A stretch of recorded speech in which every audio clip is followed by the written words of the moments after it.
ప్రజాపాలన ప్రగతి ప్రణాళిక రాష్ట్ర ప్రభుత్వం చేపట్టిన కార్యక్రమంలో భాగంగా పాలేరు నియోజకవర్గంలో ముఖ్యంగా ప్రజా దర్బార్ అనే ప్రత్యేక కార్యక్రమం తీసుకొని ఈ కార్యక్రమానికి ముఖ్య అతిథిగా చేసిన రాష్ట్ర రెవెన్యూ శాఖ మంత్రులు పెద్దలు గౌరవనీయులు స్థానిక శాసనసభ్యులు పొంగిరెడ్డి శ్రీనివాసరెడ్డి గారికి, వేదిక మీద ఉన్న అడిషనల్ కలెక్టర్ల గారికి, అదేవిధంగా సిపి గారికి,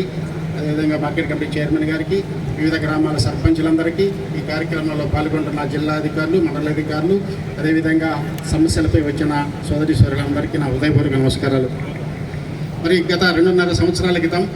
ఇందిరమ్మ పాలన రావాలి, ప్రజారాజ్యం ప్రజాపాలన రావాలి, వచ్చిన తర్వాత మన బతుకులన్నీ మారాలి అని చెప్పేసి ఆనాడు ఏదైతే ప్రజలు కోరుకున్నారో ఆ ప్రజల కోరిక మేరకు వారి ఆశీర్వాదంతో ఈ రాష్ట్రంలో ఇందిరమ్మ పాలన వచ్చింది. ఇందిరమ్మ పాలన రావడానికి ఆనాడు మరి పేద ప్రజలు ఏది అవసరమో, ఏమి చేయాలనుకున్నారో, ఏం చెప్పాలనుకున్నారో ఆనాడు ఉన్న పెద్దలందరికీ కూడా చెప్పినప్పుడు మరి ప్రజాపాలన వచ్చిన వెంటనే మొట్టమొదట అక్కడికి వరకు ప్రజలు ఏం కోరుకుంటున్నారు, వారికి ఏం కావాలని చెప్పి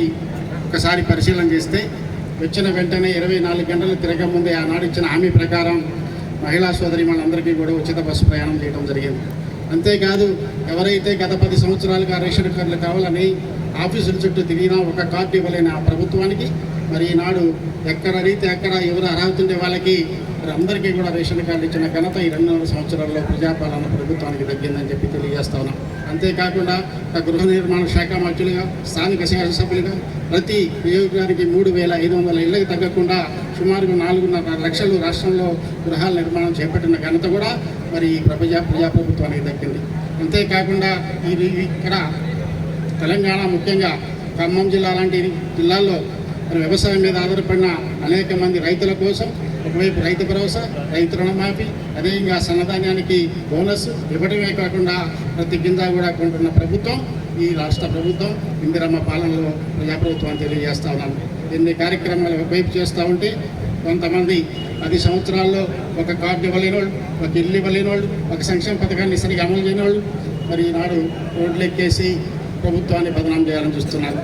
మీరు చూసినట్టయితే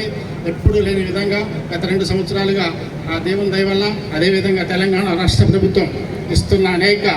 మరి సపోర్టు, రైతులకు ఇచ్చిన మరి హామీల ప్రకారం ఇస్తున్న సపోర్టుకి అనుకూలంగా పెద్ద ఎత్తున పంటలు పండి ఈరోజు రైతులు చాలా సంతోషంగా ఉన్నారు. ఒకవైపు ఉచిత విద్యుత్తు నిదాటంగా ఇస్తూ, రైతులకి మరి బోనస్ ఇస్తూ, అదేవిధంగా రుణమాఫీ చేస్తూ, రైతు భరోసా ఇస్తూ, రైతులకు అన్ని విధాలా సహకరించబట్టి, అదేవిధంగా దేవుడు కూడా కరుణించబట్టి ఈరోజు పెద్ద ఎత్తున ఒకవైపు ధాన్యం కానీ, ఒకవైపు మొక్కజొన్నలు కానీ పెద్ద ఎత్తున పండితే ప్రభుత్వం, ముఖ్యంగా మన జిల్లా మంత్రివర్యులు శ్రీనివాసరెడ్డి గారు, అదేవిధంగా వ్యవసాయ శాఖ మంత్రి గారు గట్టి గారు ఎక్కడ కూడా రైతులకు ఇబ్బంది కలగొద్దు, ఎక్కడ అవసరమైతే అక్కడ కొనుగోలు కేంద్రాలు పెట్టి మరి కొనుగోలు చేయండి అని చెప్పేసి మొక్కజొన్నలు ధాన్యం కొనుగోలు చేస్తున్న పరిస్థితి మనం చూస్తూ ఉన్నాం. దానికి జిల్లాధికారులు కూడా ఎంతో శ్రమ కోర్చి మరి రైతులను ఎక్కడ ఇబ్బంది గురి కాకుండా ఈనాడు మొక్కజొన్నలు కొనుగోలు చేస్తుంటే తగుదనమ్మా అని చెప్పేసి నిన్న కలెక్టర్ ఆఫీస్ కాడ వ్యవసాయం అంటే తెలియని వాళ్ళు, వ్యవసాయం చేయని వాళ్ళు, ఎక్కడో కాంట్రాక్ట్ చేసేవాళ్ళు, ఎక్కడో గ్రానైట్ వ్యాపారం చేసేవాళ్ళు, ఎక్కడో మెడికల్ కాలేజీ వాళ్ళు వచ్చి మరి ఈనాడు కలెక్టర్ ఆఫీస్ ముందు ధర్నా చేస్తూ ఉన్నారు. మేము అడుగుతా ఉన్నాం, ఎక్కడ ఏ ఊళ్ళో ఉండలేదో చెప్పండి. ఈ 5 మండలాలు 6 మండలాల్లో ప్రతి గ్రామంలో రైతులు ఎక్కడ అడిగితే అక్కడ మొక్కజొన్నలు కొనుగోలు చేస్తూ ఉన్నారు, అదేవిధంగా ధాన్యం కొనుగోలు చేస్తున్నారు. వెంటనే అన్ని గ్రామాలకి అందరు రైతులకి ఒకేసారి వస్తే కొంత సమయం పట్టవచ్చు. కానీ ప్రభుత్వం, ముఖ్యంగా ఇక్కడ స్థానిక మంత్రి గారు హామీ ఇచ్చారు, ఎవరి కూడా ఆందోళన చెందొద్దు, రైతులకు సంబంధించిన అన్ని ధాన్యం కానీ మొక్కజొన్నలు కానీ కొంటామని చెప్పి హామీ ఇచ్చారు. 1 రోజు 2 రోజులు లేట్ అవుతుంది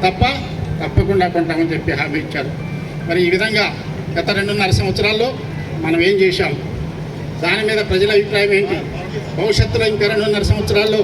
ప్రజలు ఏం కోరుకుంటున్నారు అనే విషయాల్ని తెలుసుకోవడం కోసం ముఖ్యంగా పాలేరు నియోజకవర్గంలో శ్రీనివాసరెడ్డి గారి ఆధ్వర్యంలో ప్రజా దర్బారు కార్యక్రమం నిర్వహించడం మనందరికీ కూడా సంతోషకరమని చెప్పి తెలియజేస్తూ, వారిని ప్రత్యేకంగా అభినందిస్తూ మరి ఈ కార్యక్రమంలో నాకు అవకాశం ఇచ్చినందుకు పెద్దలందరికీ కృతజ్ఞతలు, ధన్యవాదాలు తెలియజేసి సెలవు.